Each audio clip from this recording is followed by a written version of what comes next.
Well, howdy friends, Brian Flechsig of Mad River Outfitters and the Midwest Fly Fishing Schools, and welcome back to another episode in our series on fly tying tips.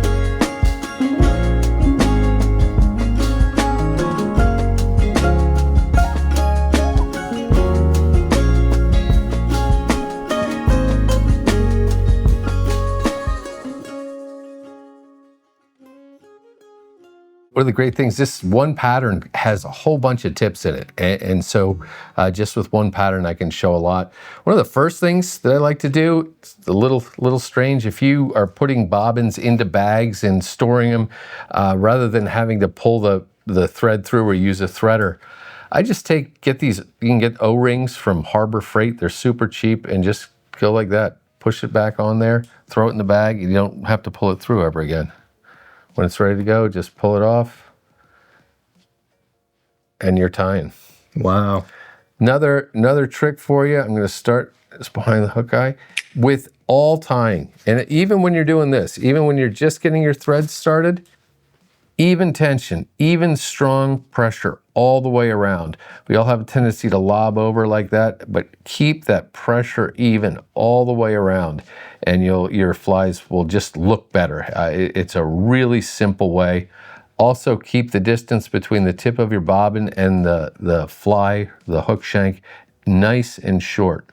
Another tip for you is, you guys have probably done this a bunch of times. If your thread is really corded up, spun up, you've been spinning a lot or wrapping a lot, you go to wrap and the loop jumps in front.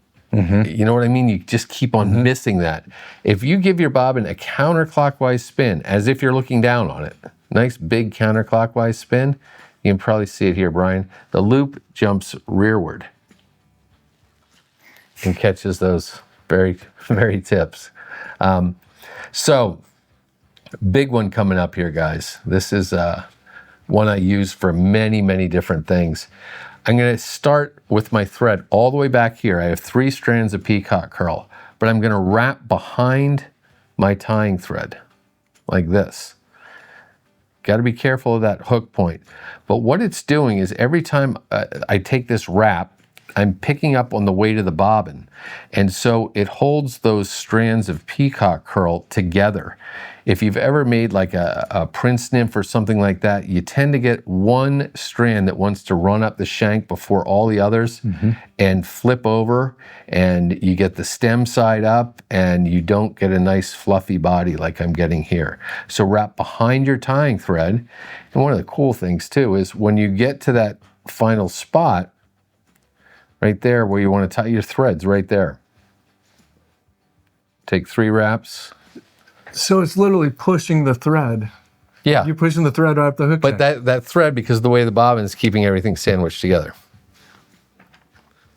And you can see, getting a fluffy peacock body, not an easy task. I'm horrible at it. Yeah. And then I think I'm going to just put a little bit of peacock curl over the top of it, just because Lefty loved peacock curl. So I'm using some peacock curl over the top of it.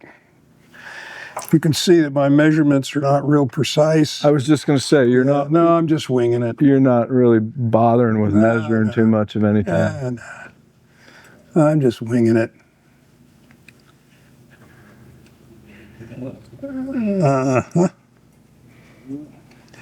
All right, and then what I like to do, I like to put the eyes on. This is going to be weighted with lead eyes. So I like to put the lead eyes on, and I just tell you what, getting the lead eye, this is just a leader spool. I was going to say, you got to tell us about that. And I just keep my lead eyes in there, or bead chain, whatever. So sometimes it's hard to get them out of there. So I actually use my scissors, to reach in and get a lead eye out. Nice. All right, now we'll put that on here. That right there is just so flip Pallot. Taking a leader wheel, an old leader spool or tippet spool, flipping her upside down, and it becomes a... Works pretty good. It works great.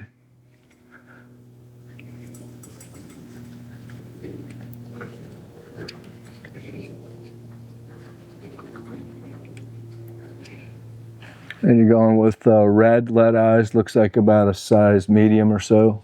Yeah.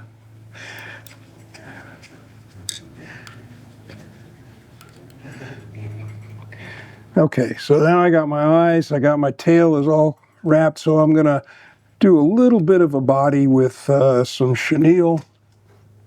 Somewhere, got some chenille.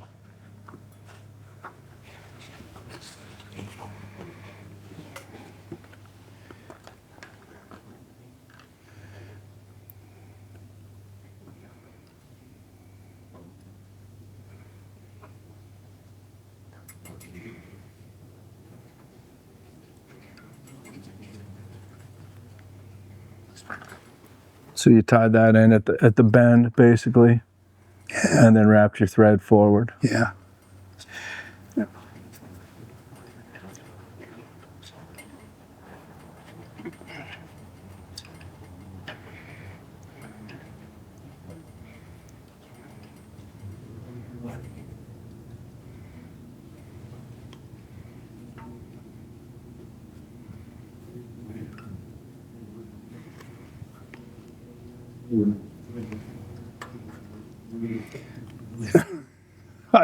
I'm really not a fly tyer. Oh, come on. I'm not. But I you know what? I do it therapeutically. To me, it's just fun to do.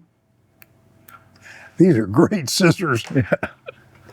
So I like to put the belly on first, and the thing about when you work with this hair or this synthetic, I mean, is I like to grab it in the middle and pull on each end. So it's going to be different lengths. You kind of strand it out, so you get, so it's all basically one length when you get it stranded, and you can pull in the middle and it's not going anywhere. And that's how you know you've got enough.